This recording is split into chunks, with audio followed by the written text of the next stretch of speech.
She was afraid to show her students her work because she thought that her work wasn't as good as it should be. And she was comparing herself to others and feeling herself come up short.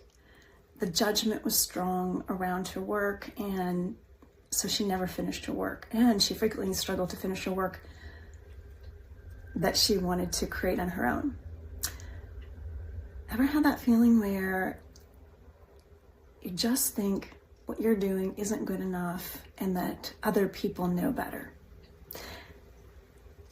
Hello and welcome to Say Yes to You and Why You Don't, for women who are great at saying yes to others, not always as great at saying yes to themselves. I am Claudia Braun, mindset and lifestyle coach for women who are great at saying yes to others, not always as great at saying yes to themselves, but are ready to start, make different choices. And I'm so glad to be with you today, and do download the 3 strategies to say yes to you, because I know how easy it is to not say yes to you. And it is a blueprint that I've put together that is very easy to work with and really can make some simple shifts in your life that can make a really big difference. So see the link, get access to it, and start to play with it, and let me know how it goes for you.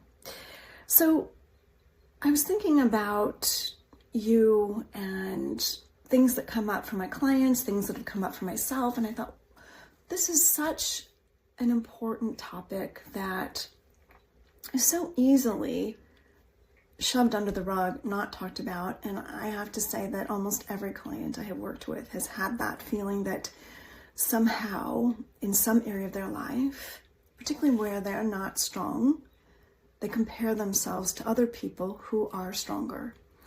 I've had clients who, struggle to do day-to-day household things, clients who are teachers. One of my clients is a teacher, an art teacher actually, and she doesn't like to show her work to her students because she judges it and doesn't think it's good enough. And I have had clients with other kinds of feelings that somehow they are lacking, and then it manifests in them really self-condemning of their actions. And then that in turn makes it even harder to move forward. So frequently here we talk about that predominant thought that's in your mind and how that is then really causing your suffering. And at the heart of it really is that inner thought, inner idea that somehow you're not quite good enough. Somehow if you were smarter, prettier, more creative, more talented, had different parents, it'd be better. You'd be better. Life would be easier. And that's the lie of the self-judgment in your mind that undermines your happiness on a day-to-day basis. And I know with my clients, I know for myself, the work I continue to do on myself, it is so easy for that small voice that can just needle at you. And especially, like I said, in an area of your life that you feel most vulnerable. If you're working on weight loss and you don't feel very strong in that area, you look around and you see friends of yours who seem to lose weight easily, follow through on exercise programs, follow through on healthy eating, and you struggle with it and you compare yourself and then you judge yourself. What's wrong with you? Why can't I get it together? Why is this so hard for me? At this point, at this age, I should have already figured this out. Sound familiar? That voice is always out to undermine you and your success. And the more you listen to it, the more unhappy, the more you don't feel successful, and the more it feels further and further away from you. That success feels further and further from your attainment. And so why is that voice still there, right? Why is it still there? Why do you still listen to it? And that's the thing, is that the more you give over to it, listen to it, fan the flame of it, make it right, you look at your life and you think, yeah, I should be doing better. You should be, further along. You should have lost more weight. You should have gotten the exercise program. You should have done it. You know what to do, but you're not doing it. And you watch that judgment and you say, yep, that's true. That's the way it should be. I should have already figured this out. What's wrong with me? That's where the problem is. That line, what's wrong with me, is the problem. The fact that you haven't done it, the fact that it hasn't gotten achieved, the fact that you struggle to stay with it, okay, that's something to pay attention to. It's showing you it's an area of your life that you need more support, more accountability to be able to get the results you want. That's one thing, but that you are letting it then determine that there's something wrong with you, that somehow you're lacking, that somehow you'll never figure it out, that somehow you're just not good enough. That's the problem. It's listening to that voice that tells you that and then repeating it. And that's my experience with myself, with my clients, is that it's not like you say it once to yourself. You say it all day long. I know that when I'm working with my clients around weight loss, repeatedly they repeat to themselves, I'm fat, I don't look good. They complain about it, repeat it, look in the mirror, judge themselves, and the voice continues. And it gets the play instead of seeing the good, instead of seeing, I do look good. I am making choices. I am paying attention to this. I am somebody who is committed to my success. I am doing good things for myself. Perfectly? No, but I'm making progress. And instead of going down that road where they start to focus on what is going well, what they are doing well, they put more energy, more attention on what's wrong, what they don't like, and what's wrong with them, because it is wrong. And so because of that, that gets bigger. And then it starts to feel like everything is wrong. They're wrong. The choices they're making, what's wrong with them. And that becomes the filter in which they see things. And so when I think about this idea about really saying yes to you, it really is calling out this voice in your mind that is the lie, that you're not good enough, that you'll never be good enough, that there's something wrong with you, that somehow you're not worthy, that because you don't fit into X size, because you don't have this, whatever this is, if it's a creative expression, if it's a job, if it's a relationship, if it's the weight, if it's the movement, whatever it is, because you don't have it, you think that's the reason you're not okay. And that's where the pain is, that's where the suffering is. And that will keep you from feeling this sense of loving you, this sense of feeling good enough, this sense of self-kindness, self-appreciation. I've talked here before about that really great lesson from Louise Hay, who is an amazing teacher about affirming that which you desire, so that which you desire grows. If you don't know who she is, she's an amazing woman who healed herself from ovarian cancer, and she discovered at the heart of it is that she didn't love herself. And it was based on a trauma that she had experienced, sexual trauma that she experienced in her past. And through her own healing, she healed her mind and healed her body. And she was a big proponent of doing mirror exercises. And one of the mirror exercises, which is so helpful in these kind of situations where your mind is kind of caved in on you, and it's told you, see, you're just too fat, you're never going to figure this thing out, or you're just too stupid, you're never going to figure this out, or you're just not good enough. And whatever that it is, whatever that area of your life is, the mirror exercise is you look yourself in the mirror, you look at your eyes, you look straight into your eyes and you say, I love you, I accept you just the way you are. I love you, I accept you just the way you are. I love you, I accept you just the way you are. Ideally, you say it out loud. Ideally, you say it at least 3 times until you actually start to be able to truly see yourself. And I'm going to tell you, I have huge pushback from my clients on this exercise. They don't like saying it. It feels uncomfortable. They definitely don't want to say it out loud. And, frequently they'll say, I just feel like I'm lying to myself. I'm like, well, you lie to yourself all day long by saying you're not good enough.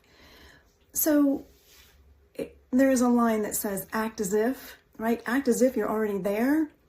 So by acting as if you do love yourself, by acting as if you do accept yourself, by acting as if you do forgive yourself, you begin to let that seed grow inside of you.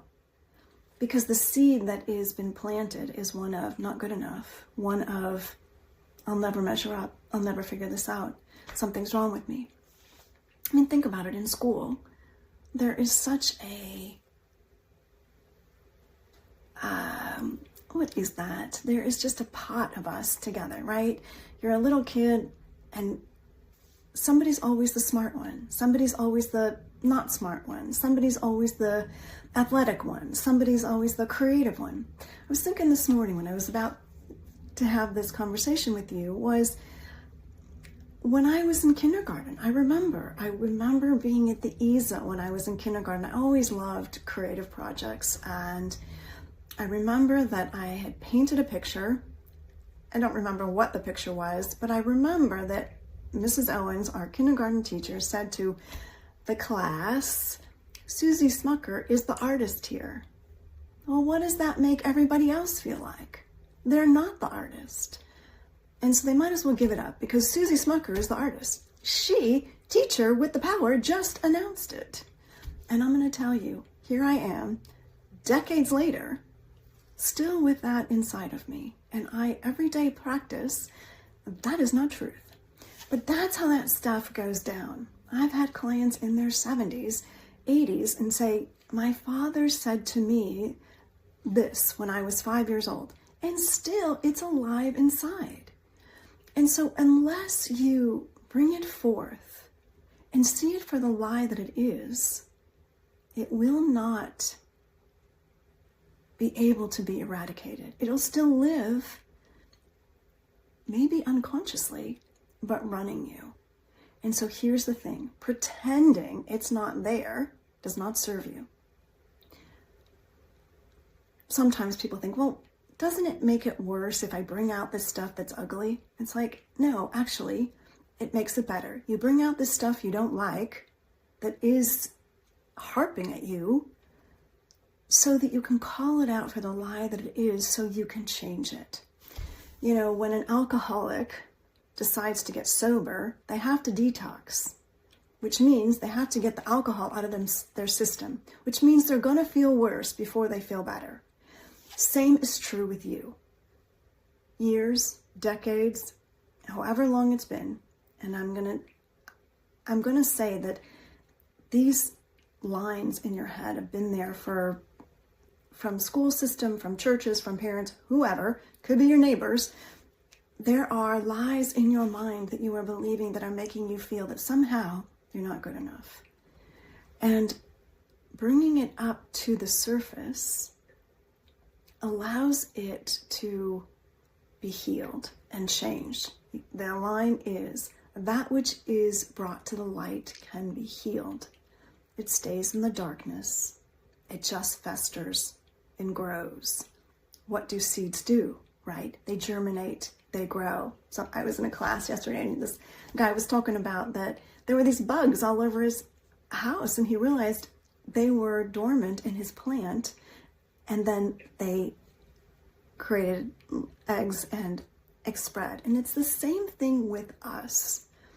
It stays dormant when we don't allow ourselves to look at it.